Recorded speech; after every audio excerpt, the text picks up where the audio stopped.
ಸರ್ಕಾರ ಕರಿಬಹುದು ಅಷ್ಟೇ, ಇನ್ನೇನು ಮಾಡೋಕ್ಕಾಗುದಿಲ್ಲ. ನಾವು ನಿಮ್ಗೆ ಏನೋ ಒಬ್ಬರೆಲ್ಲ ಕಂಡಿರೋನು ಏನ್ ರೈತ ರಾಜಕಾರಣ ಮಾಡಂಗೆ ನೀವು ರಾಜಕಾರಣ ಮಾಡ್ಕೋ, ಯಾರು ಬೇಡ ಅಂತ ನಾನು ಹೇಳ್ತಾ ಇದೀನಿ ಕೇಳಿ. ಗೌರವ ಕೊಟ್ಟು ಇಲ್ಲಿ ಬಂದು ನಿಂತ್ಕೊಂಡು ಮಾತಾಡ್ತಾ ಇದ್ದೀನಿ.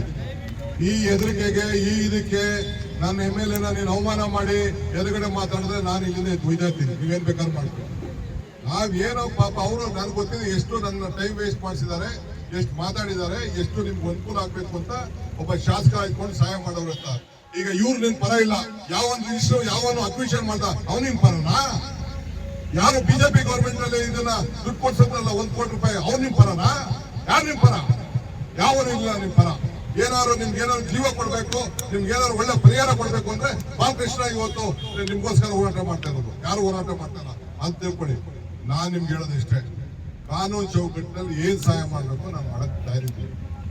ನಾನು ಯಾಕೆಂದ್ರೆ ಇದು ಕಾನೂನು, ಇದು ಏನೇ ತೀರ್ಮಾನ ತೆಗೆದುಕೊಂಡ್ರು ಬರೀ ಬಿಡದಿಗೆ ಒಂದು ತೀರ್ಮಾನ ತಗೊಳಕ್ಕಾಗುವುದಿಲ್ಲ. ಇಡೀ ರಾಜ್ಯದ ಎಲ್ಲ ಅಕ್ವಿಷನ್